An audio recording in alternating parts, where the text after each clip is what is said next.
would you do talks? I'm sure you get invited to all kinds of different places and stuff. And I was talking to my friend John Little, who's at the University of South Dakota, and he had nothing but good things and positive things to say about your presentation there. And he said, I think you read a piece or something, but how do you like connect with um, not just young writers, because you work at you work at a university, right? Yeah, so you're working with not just like native writers, you're working with all writers, and I think that tends to get lost a lot of the times. Like most of my classes are non-natives. I'll just be honest. And but our stories are universal. They're not.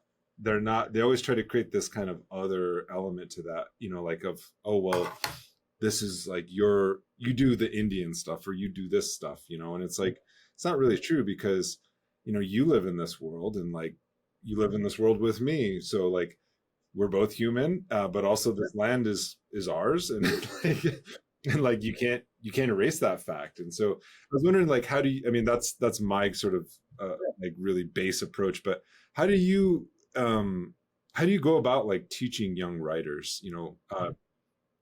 I do try to like I will say stuff like if you really believe in that we've been being wrong for 500 years, then cede your land to us, and stuff like that. And and of course they're not going to do that, and I'm not really asking them to, because number one, they don't have land. They're just students, but I guess their parents do and all. But um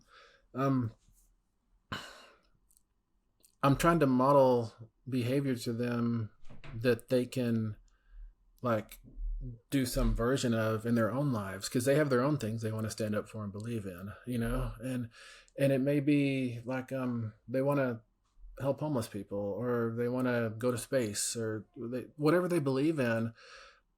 I want them to understand that you can put that at the front. You can lead with that if you want to. And so I'm not necessarily trying to convince them of anything about native affairs, or in any of that. But and you're right, hardly any of my students are ever native.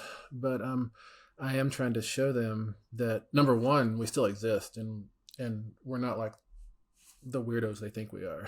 That the world wants us to be, anyways. And But but secretly, we are oh weirdos. yeah, we are. Yeah, for sure. We just hide it, But I just want to show them that it's okay to be yourself, basically. And as for teaching storytelling and fiction writing, um, that comes down to me largely to mechanical stuff. Like if it's kind of like with music theory, when you play this chord, it's kind of naturally followed by this chord, and you can undercut that. You can do a minor chord instead, and deliver the reader to a different space. And that's the same way fiction works. There's a grammar, there's a syntax.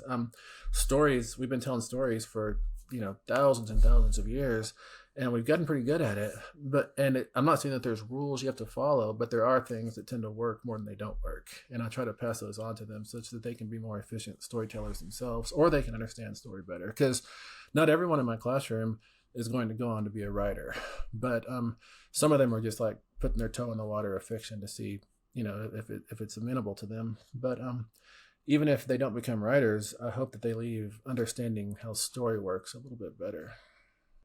And what do you tell like young native writers in this?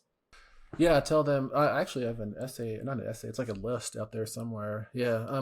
But the main thing I tell them is, don't write to try to be the voice of your culture, of your people, and all that responsibility you're feeling to only do good representation, and to reclaim the happy narrative instead of the tragic narrative, the comic narrative instead of the tragic narrative, just all those various things that you feel compelled to do early on in your career.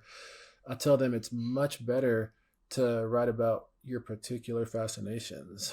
That's going to do so much more work than you trying to make an argument in your fiction. It's going to turn your fiction into just a vehicle for delivering an argument, and that never does work very well. It's kind of didactic.